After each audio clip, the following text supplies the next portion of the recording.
Buenas noches, señores y señores, bienvenidos a la pantalla del 9, esto es Mejor de Noche. ¿Cómo les va? Bienvenidos, temas que vamos a desarrollar en la jornada de hoy. 16 abuelos fallecidos en el geriátrico de San Miguel. Estaremos hablando con Eleonora Rossi, que es la hija de Amalia Betoni, fallecida el 15 de julio. Hay una grave denuncia, nos meteremos en este tema y mucho más. A continuación, segundo tema del día, los 1000 millonarios. Me aclaró Diego Iglesias y el oráculo fervientemente que estamos hablando de los 1000 millonarios. O sea, no millonarios, gente que tiene más de 1000 millones, o sea, 1000 millones de dólares y que han crecido sus arcas puntualmente, más allá de que ya eran recontramillonarios, en la pandemia por los diversos rubros que desempeñan. Pero hay una brecha grande entre los que se hicieron más 1000 millonarios versus la cantidad de millones de pobres que hay en Latinoamérica. Es decir, para los dos extremos, lamentablemente por el COVID, se ha transformado esto. Lindo informe que tiene Diego para contarnos y tratar de entender esta situación. Venezuela, imágenes que estás viendo, al borde del abismo, reapareció el trueque. Ustedes recuerdan, ¿no? El trueque de Venezuela de hace tantos años, bueno, ha vuelto a la cancha porque ante la necesidad. Roxana Araujo es politóloga egresada de la Universidad de Zulia de Venezuela. Desde allí nos va a estar contando qué significa, qué es, cómo está la situación y demás. ¿Qué significa? Ya lo sabemos, pero qué es y a qué punto llega es lo que descubriremos. Por otro lado, el lado B nos va a llevar a un ex arquero de fútbol que sufrió un disparo que lo llevó al borde de la muerte, se pudo recuperar y perdonó a quien le disparó. Estamos hablando de Alexis El Pulpo Vieira, desde Cali, Colombia. Y tengo entendido, no solo, corríjame oráculo, no solo que lo perdonó, sino que logró hasta darle trabajo, lo fue a ver a la cárcel a su agresor. Bueno, una situación realmente digna de contarse en este lado B. Bienvenidos a todos, gracias por estar aquí con nosotros. Esto es Mejor de Noche, mi nombre es Culero Connor, estoy vestido total black, al igual que Diego Iglesias, que hoy Malu Tedesco dijo, ¿sabes qué? Vayan los dos de negro. Total, él después se va a trabajar a otro canal y queda bien. Sí. Hola, Eleonora, ¿cómo te va? Leo Montero te saluda, un gusto. Bienvenida. Hola Leo, buenas noches. Muchas gracias. Gracias a vos por estar en el programa, muy amable. Entendemos la situación de dolor, de lo que ha pasado con tu mami y demás. ¿Cómo estás en lo personal y cómo está la situación después de lo que pasó? Y bueno, en lo personal, todavía de duelo, no nos hace gracia recordar continuamente lo que pasó. Y por el otro lado, bueno, los familiares estamos bregando porque la Fiscalía tome cartas en el asunto e investigue, porque no se trata de enfermos de COVID. De los 40 residentes del hogar, solamente han fallecido 6 por causas del COVID. Los otros 10 restantes no lo sabemos, eran COVID negativos, ¿sí? Y bueno, eso intentamos que investigue la Fiscalía. Por otro lado, el hogar siempre estuvo dispuesto a colaborar con sus medidas de protección, con sus informes diarios del estado de los residentes y los que trabajaban, con la municipalidad. Y bueno, el día que llegó el caso 1, ellos decidieron evacuar el hogar por completo en 3 días. Ajá. Imagínate que trasladar a los abuelos, que son como bebés pero grandes, sacarlos de su lugar en condiciones inhumanas, sin ropa, sin pañales, sin su silla de ruedas, sin sus medicamentos, llevarlos a un lugar de aislamiento donde, dicho por gente que estuvo aislada allí pero más joven, la comida se la dejaban en la puerta, no los higienizaban. O sea, esto hay residentes que sobrevivieron y te lo cuentan. En la demanda también hay otra hija que tuvo que actuar a la semana, por favor, para que higienizaran a la madre. Otra de las residentes, la abuela subía y bajaba escaleras 4 veces por día en el hogar, y cuando la fue a retirar del centro de aislamiento del Colegio Máximo, la tuvo que llevar a UPA, estaba totalmente fuera de sí, no podía contestar. Bueno, realmente y en fue el muy caso, feo. No entendemos. En el caso de tu mamá, Eleonora, Sí. digamos, tu mamá tenía problemas respiratorios en cuanto a cómo le afectó el COVID, quiero saber. No era diabética, no era hipertensa, solamente no podía deambular. Ajá. Fue COVID positiva. Al tercer día que estaba en el hogar Máximo, en estas condiciones que te estoy diciendo, con falta de higiene, con la comida que no sé si habrá comido, incomunicada totalmente, pedí millones de veces que me hicieran una comunicación con ella, con su celular, que también había desaparecido, me lo devuelven una semana después de fallecida. dicen que desaturó, ahí la pasan a otro hospital, en el otro hospital de San Miguel Arcángel, una enfermera conocida, porque yo soy médica, me dice, ¿cómo está la piel de tu mamá? O sea que en 3 días ni siquiera le deben haber cambiado los pañales, porque tenía una dermatitis terrible. Y al tercer día de estar internada en San Miguel Arcángel, me dice, está respirando oxígeno ambiental. Y al cuarto me llaman que había que intubarlo. Y me preguntan si quiero intubarlo o no. La verdad, digo, no entiendo si ayer respiraba oxígeno ambiental. ¿Qué pasó? Entonces quedan tantas, pero tantas dudas que yo no puedo poner en tela de juicio qué pasó. Lo que sí sé son hechos. De los 16 que fallecieron, solo 6 eran COVID positivos. ¿Y hasta dónde se puede influir con un maltrato? Porque fue maltrato y abandono de los que estuvieron aislados allí, para que sus patologías afloren y desencadenen muerte. Es así. ¿Vos te la parte psicológica no pasó todo en cuenta. Ni la medicación cuando los trasladaron mandaron. O sea, de los 10... ¿Estás hablando de alguna irregularidad del propio geriátrico o del lugar a donde fueron a parar? De la irregularidad de todo el proceso de evacuación, que no los tendrían que haber sacado a todos. No conozco ningún otro geriátrico que hayan hecho eso, que 40 personas hayan sido trasladadas. No, recuerdo hace poquito uno hablaban geriátrico en Belgrano, digo, de COVID positivos de varios, digamos, abuelitos de Belgrano, otro Recoleta, algo así, pero no recuerdo si fueron todos evacuados. Lo que me llama la atención igual es que me decís que de los 16 fallecidos, no recuerdo ahora si dijiste el número total de evacuados, pero de los 16, solo, ¿cuánto me decías? 6 solo son COVID positivos. Claro, el resto 6 COVID negativo. Y otros 10 que mueren por otra cosa. O sea, ¿y por qué murieron? ¿Por qué murieron los otros 10? ¿Vos decís que haberlos movido fue contraproducente? En esas condiciones haberlos movido. Leo, un abuelo es como un bebé. Imagínate que se lleva a un bebé en camas que no son ortopédicas. Algunos se han caído de las camas, tuvieron cortes, los tuvieron que llevar a suturar. Esa abuela, hoy estaba el hijo en la puerta del hogar y nos cuenta que no solamente eso, sobrevivió al golpe, a la sutura. Cuando vuelve al hogar, se sentía mal, la vuelven a internar, anémica, deshidratada, desnutrida. ¿Qué trato recibieron ahí? Ninguno aparentemente, o malísimo.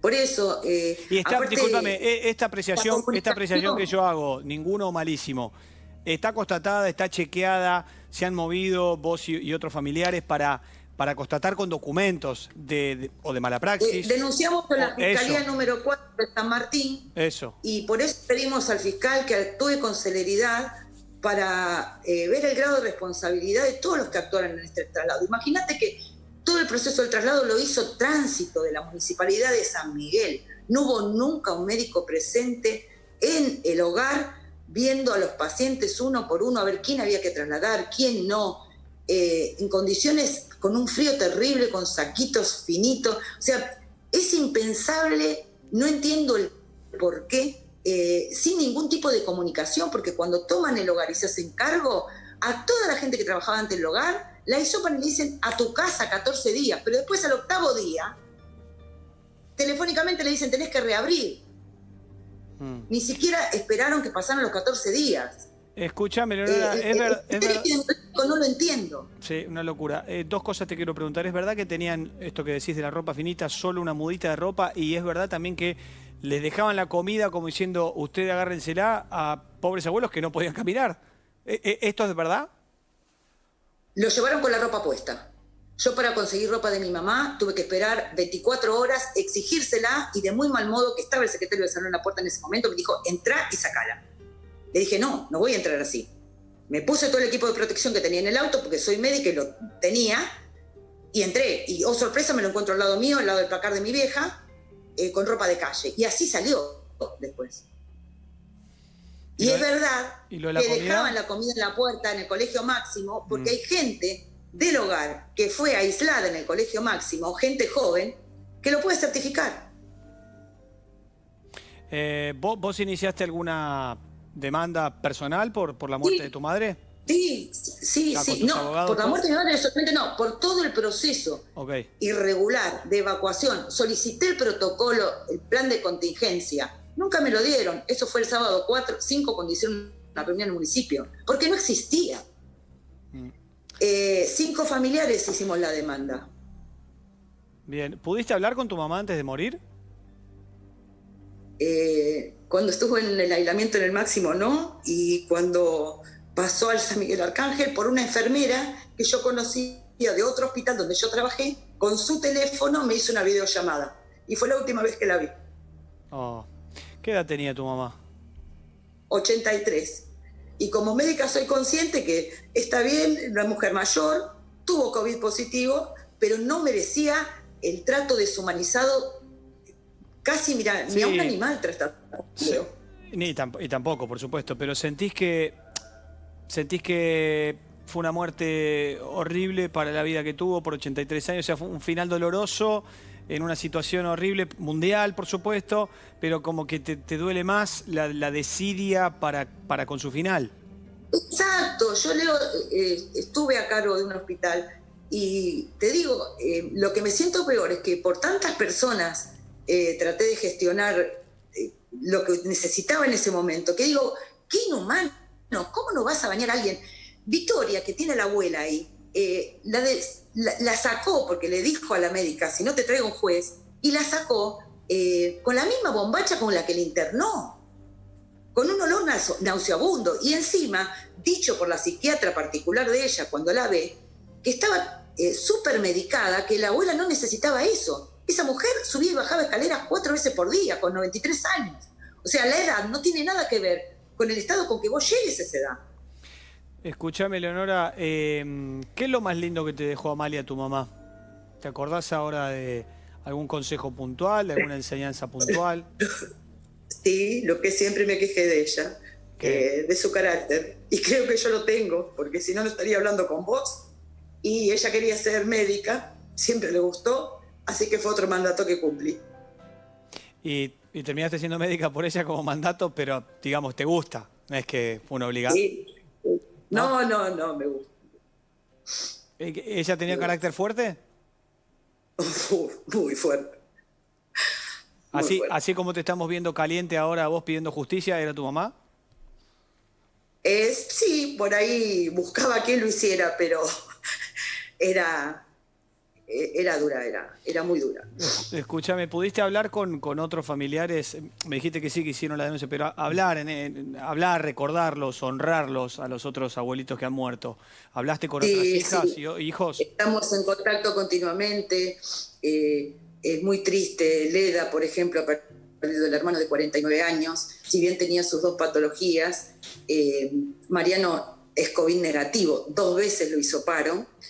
Y Mariano fallece por maltrato, realmente. Mariano se aspira con comida en el colegio máximo, de más empieza a estar mal y mal y mal hasta que entra en respirador y fallece. Ahí lo tenés a Mariano. Ajá. En la foto. Escúchame, Leonora, de tu perspectiva de hija y de médica, al margen de lo que pasó con este geriátrico, ¿crees que es un buen lugar para el final de vida de las personas? ¿El hogar? Sí, el hogar era puertas abiertas. Cualquier geriátrico. Íbamos, y ella no podía caminar, mi vieja. Medía 1,70 y pico, 70 kilos. ¿Cómo la movilizás? De hecho, los 2 primeros años que estuve en el hogar, yo la traía todos los fines de semana y después por decisión de ella, déjame acá. Se cambiaba pañales cada 3 horas. Claro. Día y noche. Claro. Era su casa, ella estaba feliz ahí. No sé si tenés hijos, es decir, ¿Amalia tenía nietos? Sí, tengo 2 hijos. ¿Y cómo están ellos y qué decía ella de ellos estando en el geriátrico? Los adoraba y los chicos también iban, a cualquier hora. Bien, Diego, buenas noches. Buenas noches, ¿qué tal? Bueno, lo que cuenta Leonora obviamente es sumamente grave, se trata de un caso particular que tiene que investigar la justicia, más allá de la particularidad de la gravedad de este caso. Hay algo que me parece que es importante entender, que los geriátricos son instituciones cerradas en términos formales, pero en realidad son semicerradas, porque el personal que trabaja en los geriátricos entra y sale, y más allá de que se cumplan los protocolos como tienen que cumplirse, claramente lo que cuenta Leonora no es el caso de este geriátrico, pero cuando se cumplen los protocolos, igual existe el riesgo de contagio y de propagación, y estamos hablando de una enfermedad que tiene, obviamente, como la población más vulnerable a los mayores de 60 años y cada vez más hacia arriba que vamos creciendo en edad. Pensemos que, por ejemplo, en Italia o en Francia, el 30% del total de los muertos es de personas que estaban en geriátricos. En la ciudad de Buenos Aires, del total de los muertos, el 25% es personas que de tercera edad, digamos, tercera edad, abuelitos, adultos, Sí. adultos mayores, como lo quieras llamar. Sí, sí, Sí, efectivamente. es a quienes más les pega el COVID en el sentido de que les puede propinar la muerte por diversos motivos, por la edad misma, por una cosa natural, porque pueden tener más dificultades para respirar, más dificultades para soportar una fiebre. Sí. De los 70 y pico para arriba es más preocupante. Sí. Por eso, este accionar y esta desidia y estas cosas que se hacen mal desde los geriátricos son las que la justicia debería actuar con celeridad, escuchar a los damnificados y ponerse a trabajar en esto de verdad, ¿no? No, definitivamente. Además, teniendo en cuenta las particularidades de la gran población de riesgo de la que estamos hablando en esta enfermedad, Y ¿no? porque, disculpame y te agrego, son palabras del oráculo y no mías, porque en definitiva los termina matando el COVID a esos abuelitos, los termina matando la operatividad y la logística para atenderlos, en definitiva, no Claro. la enfermedad en sí. Claro, bueno, lo que está contando Eleonora... Y aparte de 16, 10, ¿de qué se murieron si son COVID negativos? Claro, por eso, el caso que está contando ella en particular es un caso que obviamente tiene que investigar la justicia porque evidentemente hay cosas que no se han hecho como se tienen que hacer. Pero pensemos que en la provincia de Buenos Aires hay un total de 1.002 instituciones geriátricas. Y del total de la población de geriátricos de la provincia de Buenos Aires, el 12% es COVID positivo. Es un número, un porcentaje bastante grande, pero tiene que ver con esto. No tiene que ver directamente con que en algunas instituciones haya existido o haya habido desidia. Tiene que ver con que por más de que se cumplan los protocolos, es muy difícil controlarlo y frenarlo, teniendo en cuenta que hay gente que entra y que sale Claro. de los geriátricos. Quiero decir... Mira, Sí, perdón. el hogar fue blindado antes de que se blindara con la cuarentena en el país, el 13 de marzo. ¿Sí? Tomaban todas las medidas. Por protocolo tenías que usar barbijo quirúrgico. Las chicas los usaban. Ahora decime, cuando vos estás bañando a un abuelo, se te moja el barbijo. Claro. ¿Y? Sí. Eleonora, la última, rápido. Hablamos siempre de la justicia, ¿no? Como la todopoderoso, como madre de todos los temas. No le tengo tanta fe en lo personal, viendo lo que pasa en nuestro país, ¿no? Justicia que demora no es justicia. Y toda esa historia, te la regalo la que viene ahora. Vas a tener que estar muy arriba, muy presente, en los medios, con tus abogados, porque la justicia tarda bastante para todo nuestro país, lamentablemente. Sí, pero bueno, ¿sabés qué pasa? Tampoco se podría dejar pasar esto, porque No, ¿qué pasa con el resto de la gente que en este momento está aislada en el máximo? ¿Cómo los están tratando? Y los que vienen atrás, bueno, mi vieja ya no está, pero puede ser cualquier vecino. Sí, tal cual. Y por otro lado, ruego a Dios que ilumine al fiscal y que pueda investigar rápidamente, y también a ustedes les pido que nos sigamos manteniendo en contacto para que esto siga vigente. Y después nos queda la justicia divina. La vida es un ida y vuelta.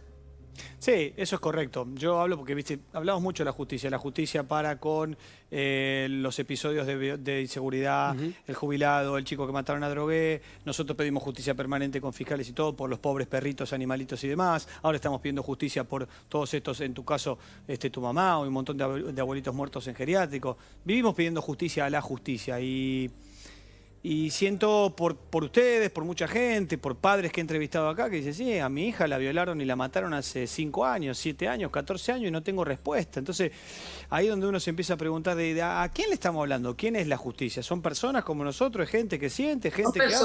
Quiero creer que sí, sé que sí. Que deben tener padres. Sí, o que sí, quizás lleguen alguna vez. pero se tarda mucho. Se juega con los tiempos de la gente y jugar con los tiempos de la gente en el dolor es jugar con la vida.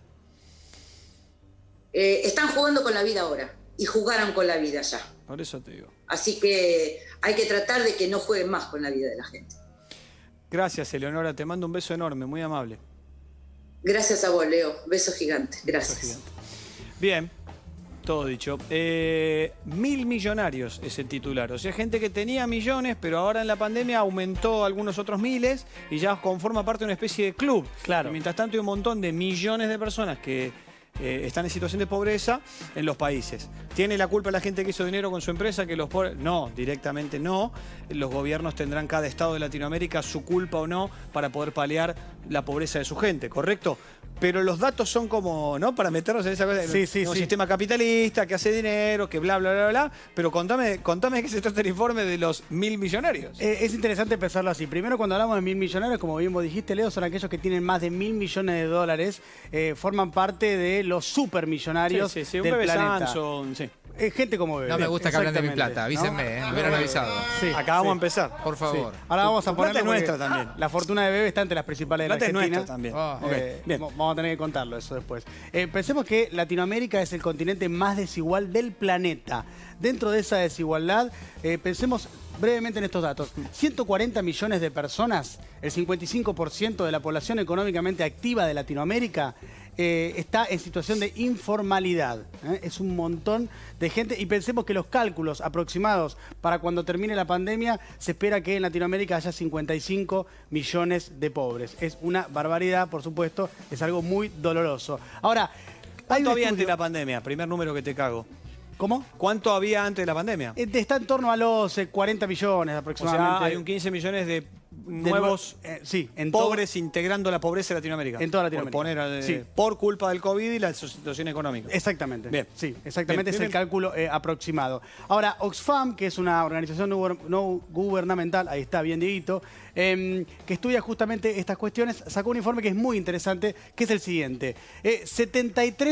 Solamente 73.000 millonarios de América Latina, 73 personas, desde que comenzó el 16 de marzo la primera cuarentena en Latinoamérica, que es la de Perú, hasta fin de julio, han aumentado su patrimonio en 48.200 millones de dólares. Entre los 73 llegan a esa cifra. Ahora, ¿cuánto es eso? Vos decís, es un montón de guita, sí. ¿Cómo lo pongo?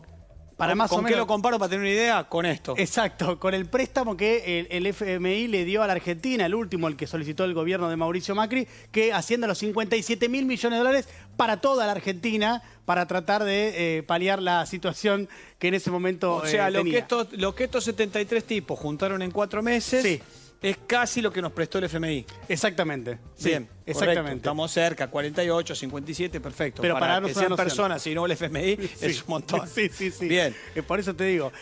¿Puedo preguntar? Obvio, todo rápido. Todas estas personas, podemos hacerlo de Argentina, todas esas personas con sus empresas en un sistema capitalista y demás, hicieron su dinero, digamos, buena ley. Bueno, no podría hacer esa afirmación. ¿Por qué? Porque no las conozco.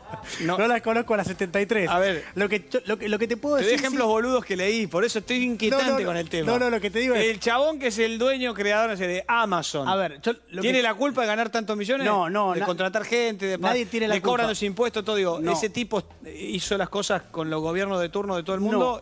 ¿Tiene la culpa de algo? No es que tengan la culpa, pero lo que sí es cierto es que uno, por experiencia y por conocimiento de la gestación de las grandes fortunas, por lo general en el camino de la gestación de las grandes fortunas hay toda una serie de irregularidades y de ilícitos que se cometen para llegar a esas grandes fortunas. Y de cohesión con los gobiernos de turno de cada país. Por supuesto que sí. Ponele. Sí, en términos generales sí.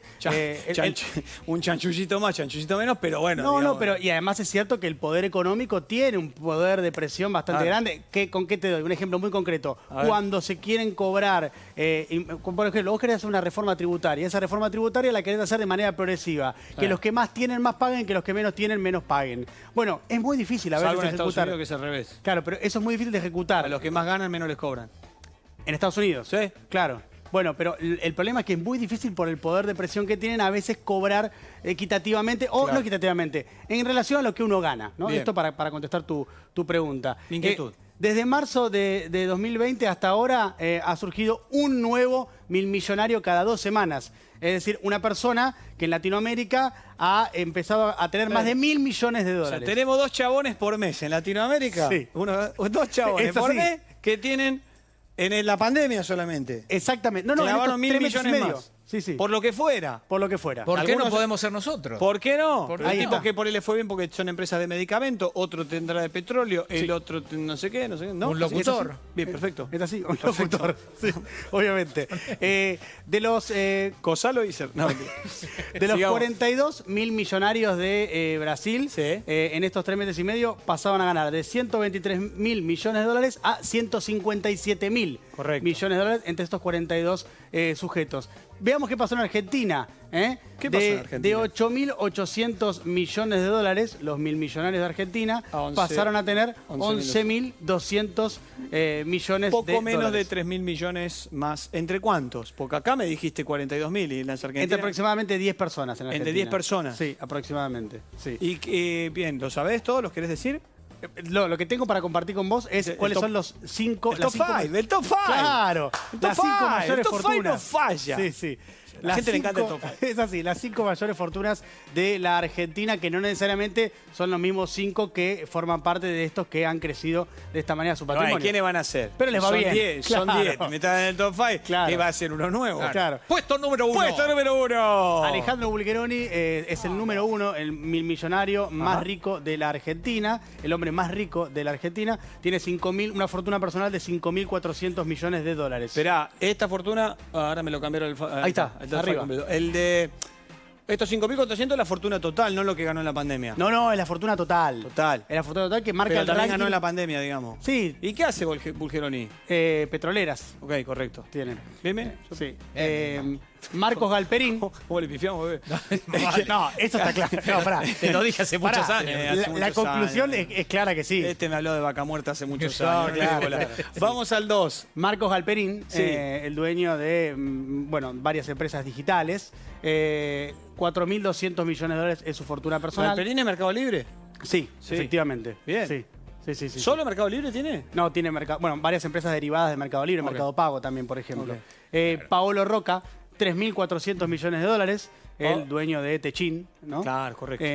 Gregorio Pérez con Punk, 2.700 millones de dólares. Hola, Goyo. Obviamente, Pérez Compunk. Todos exactamente. sabemos las acciones de Pérez Compunk de toda la vida. Y en el quinto puesto, Alimenticia. ahí pidiendo un peso para la birra, Alejandro Ruemers. el poeta. Exacto. Sí. Dueño de laboratorio, 2.400 millones de dólares. Mis preguntas iban apuntadas, Sí. por ejemplo, a esto. Digo, bueno, ¿ves? El oráculo dice, qué pesado que estás, es el que más...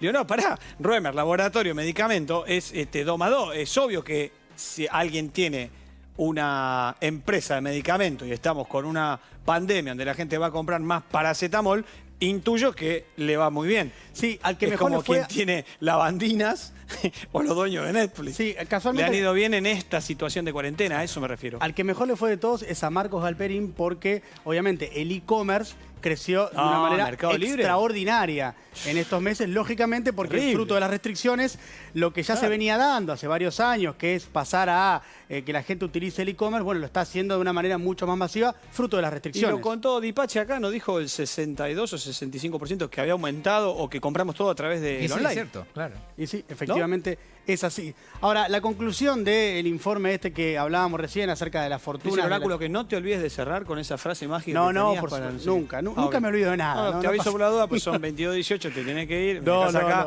no. me dejás No, acá no. con 2 pesos. No. Y Bredeston que dice el Apo, estoy No, no. camarógrafo. te Cuando hablamos de guita, yo me quedo. Bien, Ahí está, buena No definición. no tengo Bien. horario cuando hablamos de guita. bueno, deja algo.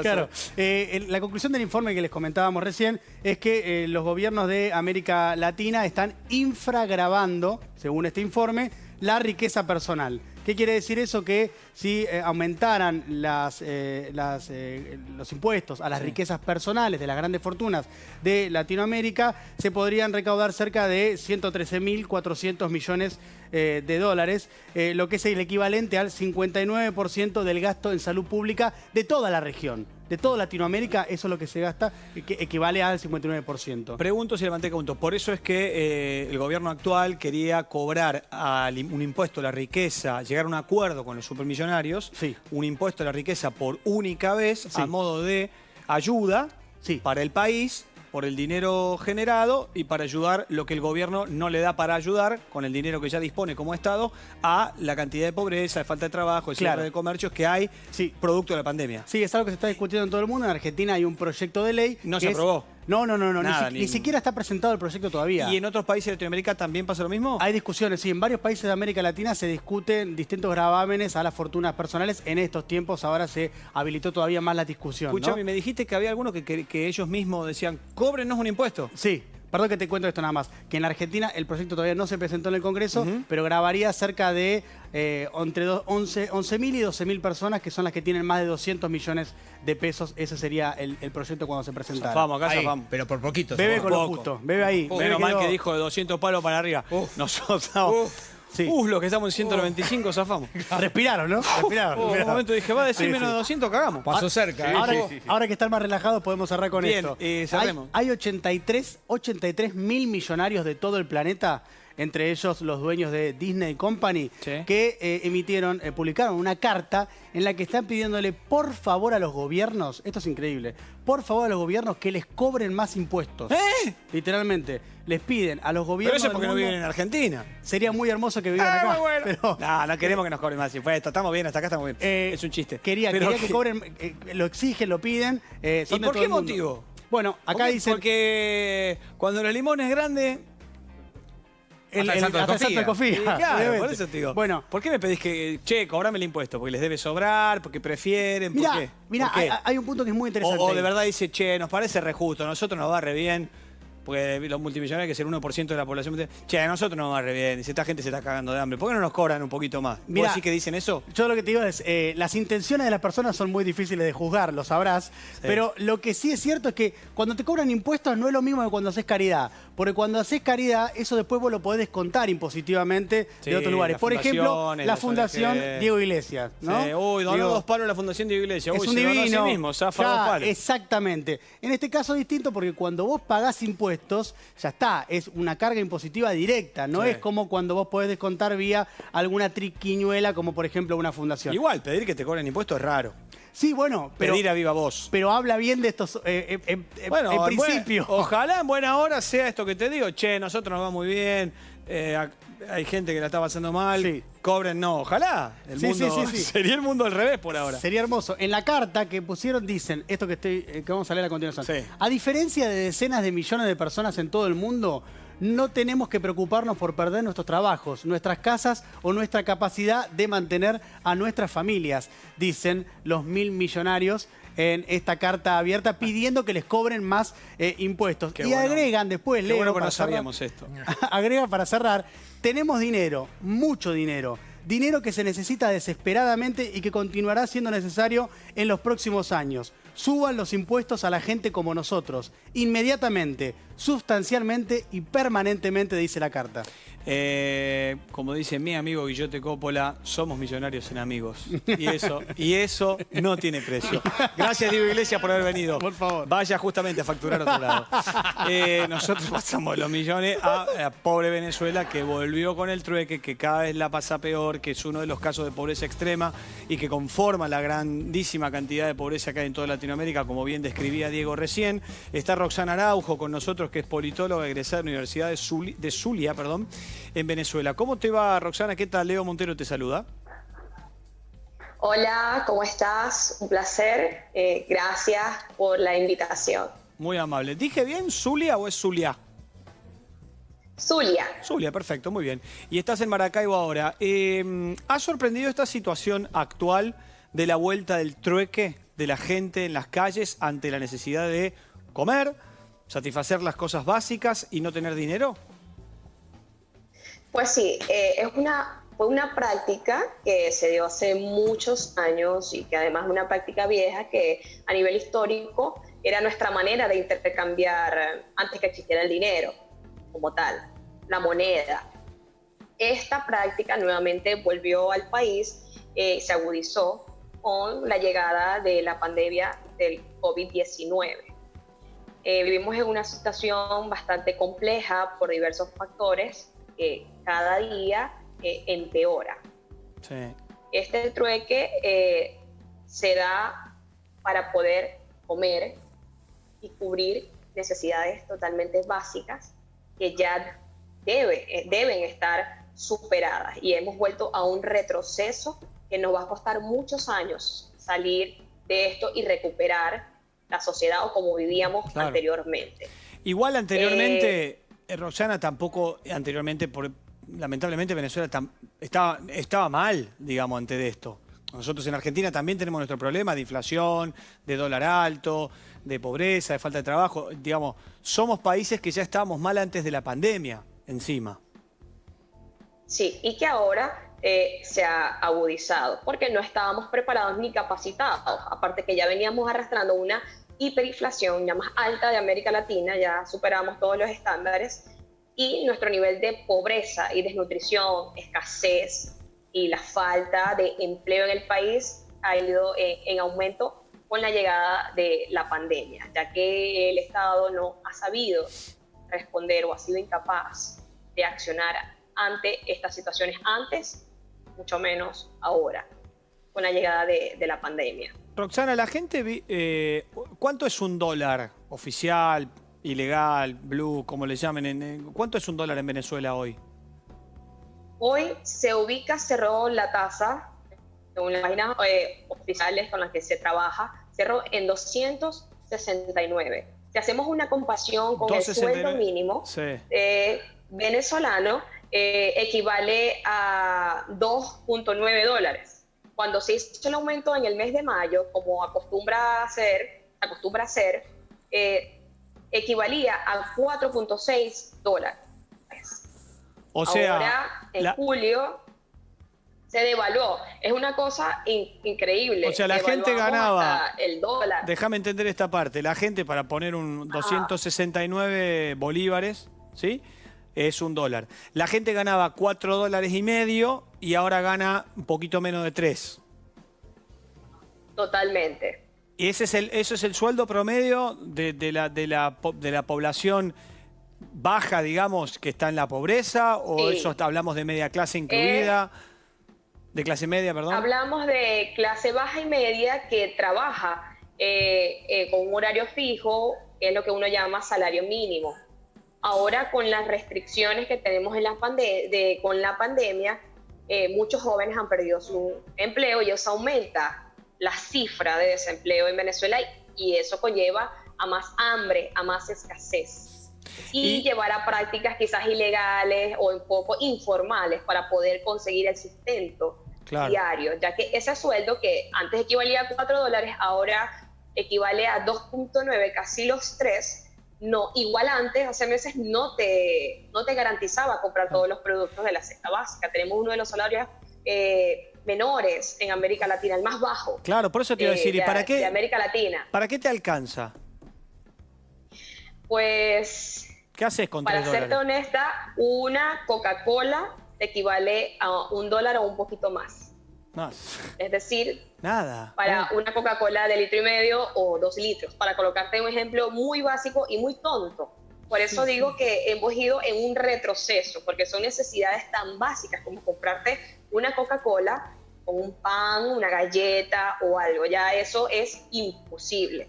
Y bueno, el venezolano ha tenido que reinventarse y bueno, y crear nuevas prácticas, unas más legales que otras, y bueno, eso ha aumentado muchas cosas, como el hambre, ha aumentado las muertes por robos, o sea, ya no tanto por pandemia, sino por la inseguridad. Claro. Porque ya el venezolano, como no puede trabajar, llevan o practican otras modalidades que aportan a la inseguridad en Venezuela. Sí, no quiero preguntarte e indagar por las ilegales porque son casi obvias y van a rozar todas con el robo, con la delincuencia, con hacer lo que puedan. La última, Roxana, ¿se sigue yendo mucha gente de Venezuela y hacia dónde van en lo inmediato? ¿A Colombia? Sí, por ejemplo, en mi estado, yo vivo en el estado Zulia, ciudad Maracaibo, somos un estado fronterizo con Colombia. Y actualmente, por motivo de la pandemia, todas las fronteras están cerradas y muchos venezolanos se han querido devolver y quizás otros han salido. Con esta pandemia, eso ha ido bajando la cifra de la diáspora venezolana, pero es una de las más grandes que hemos tenido en nuestra historia. Y que bueno, con estos niveles se puede comparar con países africanos y otros países que han vivido guerras y quizás escasez como las nuestras, podemos decir que nos parecemos a ellos en ciertas condiciones, incluyendo la diáspora, la migración masiva que nunca hemos experimentado, que es primera vez porque es una situación atípica, que nunca nos ha pasado y que, bueno, que lamentablemente estamos viviendo. Roxana, muchísimas gracias. Te mando un beso muy grande y lo mejor para nuestros hermanos venezolanos. Gracias a ustedes por la invitación. Muy amable, un abrazo. Muy amable. Conectados, si nota un consejo más breve, recordame ya que estamos el hashtag para que la gente se comunique con nosotros. En un ratito viene el Pocas Pulgas, que tenemos muchas denuncias, adopciones y demás. Claro, por supuesto, digo. Gracias, Bebe. No, te iba a decir que sí, tenemos como siempre vías de comunicación a través de Twitter e Instagram, @MDN_C9. En Facebook, somos Mejor de Noche. Los mensajes por WhatsApp llegan al 115-417-1909. El mail es mejordenoche@cuarzo.com. El Instagram de Pocas Pulgas es @PocasPulgas_C9. Y en todas las redes, Leo es @soyLeoMontero.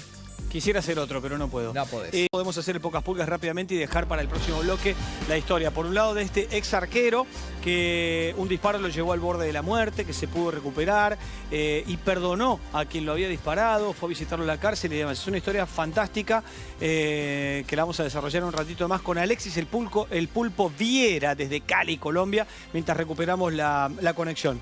Bienvenidos entonces, esto es el Pocas Pulgas. Gracias, claro que sí. Y dice, a ver... Bueno,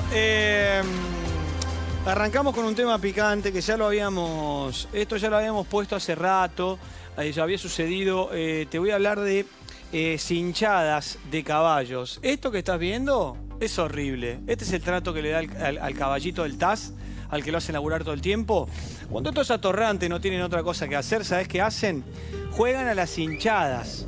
A ver qué caballito tira más para un lado o para el otro mientras lo cagan a latigazos con los carros atados. Así como te lo digo y así como te lo cuento. BBC debe acordar, esto lo denunciamos hace un par de años que había sucedido. Por un lado había una confusión en el área de Morón Moreno y otro lado en Pilar. Lo denunciamos. Algunos llegaron a dar con estos delincuentes y demás, con este grave caso de maltrato animal, y en este caso desbaratan estas hinchadas en La Matanza. A Luisa, siempre peleando por los caballitos y cuentan siempre con nosotros, junto a otras ONG colaboraron en esta causa judicial donde se logró desbaratar a una banda dedicada a la organización y realización de cinchadas de caballos en un predio rural en las inmediaciones de la Ruta 3 del kilómetro 33 de La Matanza. El operativo policial fue llevado a cabo por gente de la zona y los comandos de prevención rural, La Matanza, Marcos Paz, Las Heras, Luján. Así que por suerte fueron detenidas 12 personas, 8 caballitos liberados, 5 carros secuestrados y la causa está actualmente en plena etapa de investigación. Yo creo que a juzgar por las imágenes y por lo que, si ya tuvieron la decisión política y de prevención y rural y todo, de ir a investigarlo, digamos, es fácil. No hay mucho... Van a investigar y me encanta que vayan hasta las últimas consecuencias, pero hay imágenes por todos lados, pues la gente encima filman y se filtra. Caballos maltratados, tirados de carros, como bien ustedes saben, personas detenidas, apuestas. Ahí tenés toda la gente disfrutando y pegándole con el látigo a los caballitos. Ahí está, ¿ves? Le pegan, le pegan, le pegan, le pegan, le pegan para que corran. Mirá esto, mirá. Gana el que tira más. Gana el que tira más. ¿Quiénes pierden? Los de 4 patas. Que son bastante más leales, más vivos, más inteligentes que los de 2 patas. Dios mío. No, la indignación y la impotencia que te genera cantidad de gente, ¿no? Aplaudiendo. Es como la riña de gallos, es como la carrera de galgos. Claro. Gente que no está bien, que disfruta del dolor ajeno, que no les importa que un animal es una cosa comprada o alquilada, porque los caballos se compran y se alquilan para desarrollar la actividad laboral. Listo, sacalo. Ya es indignante.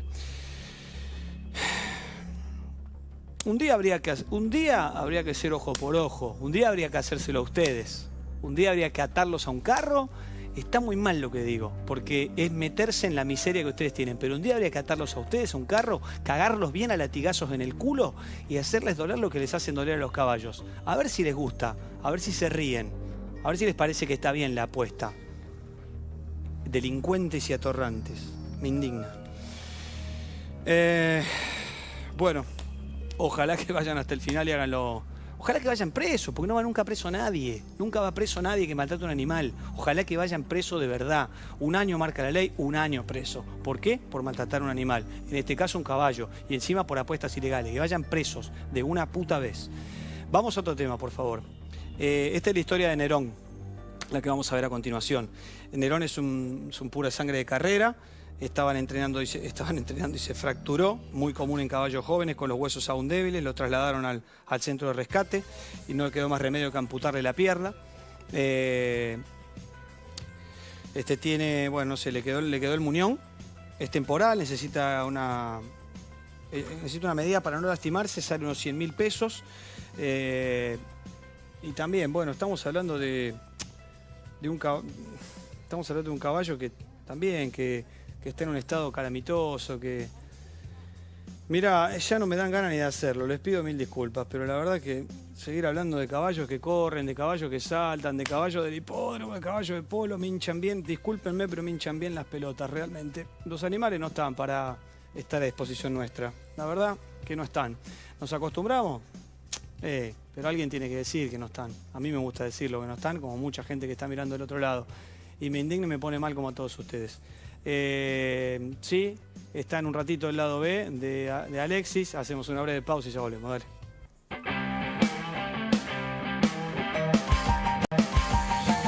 Bien, amigos, ante la indignación, ante el corte por los caballitos y demás, me contó decirles que el último caballito es el que es uno de los que los chicos lo están recuperando, que sale 100.000 pesos la operación, que también son caballos que vienen de maltratos sufridos por carreros, de ganadería ilegal, de carreras clandestinas, cuatreros, etcétera. Necesitan mucho dinero. Está el Banco Provincia y las donaciones para hacer. El contacto en Facebook es CRRE, Centro de Rescate y Rehabilitación Equino. En Instagram lo buscan como @centro_CRRE, y acá el Banco Provincia para donar y ayudar a todos los que quieran, porque estaban linkeados una cosa con la otra. Bueno, dicho esto, para que puedan colaborar todos aquellos que quieran, vamos a recibir a Alexis el Pulpo Viera, que está en contacto desde Cali, Colombia. Alexis, ¿cómo te va? Leo Montero te saluda, un gusto. ¿Qué tal, Leo? Un placer saludarte. Bueno, tengo el placer de conocerte desde muy chiquito, ¿no? A pesar de que los dos estamos con la misma edad, vos creo que me llevas 7 años. Así que desde Uruguay me comía todos los programas argentinos, así que, muy bien. Que te saco bien. Muy bien, muchas gracias. Yo ya estoy mayor, cumplo 49 ahora el 18 de septiembre, así que ya me estoy dando cuenta que mucha gente me dice, yo te veía cuando era chiquito. Sí. Y eso ya me está poniendo en un lugar diferente al que tenía antes, pero está bien. Pues yo tengo 41, por así eso que digo. son 7 años la diferencia, ¿viste? Muy bien. ¿Vos sos uruguayo? Yo soy uruguayo, sí. Bien, sí. Y después te quedaste a vivir ahora en Colombia. Me quedé a vivir en Colombia, dadas las circunstancias con lo que me pasó.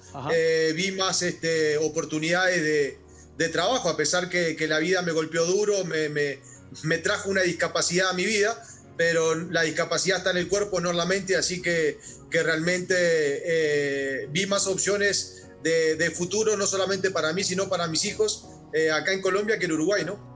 Contale a la gente qué te pasó.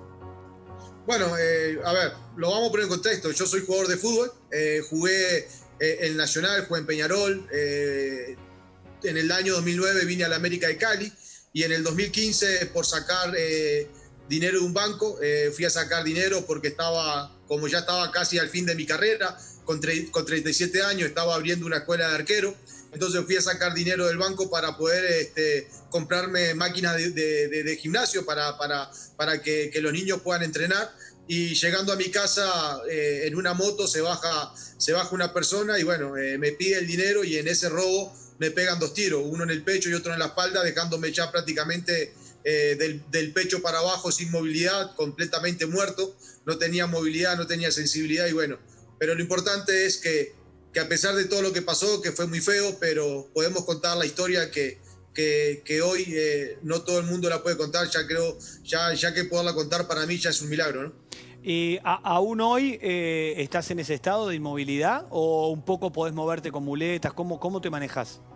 Sí, hoy puedo moverme, Leo, puedo moverme con bastones, ¿no? Ya he avanzado muchísimo, tengo prácticamente la pierna derecha recuperada en un 80-90%, la izquierda sí es la que más me ha costado un poquito porque se ve que el disparo me afectó más el lado izquierdo, entonces esa me ha costado un poquito más, pero soy una persona totalmente independiente. Cuando era dependiente, yo dependía de ir al baño, dependía de que me den un vaso de agua, dependía de todo, siempre dependía de una persona. Entonces, al verme en esa situación, me propuse que realmente yo no quería ser una carga para nadie, a pesar de que mi familia siempre estuvo incondicional y lo volverían a hacer, pero a veces uno el amor propio que tiene, sentirse que es dependiente para todo, es como esclavizar a tu señora, a tus hijos. Entonces yo me propuse salir de esa dependencia, trabajé durísimo y pude lograr lo que los médicos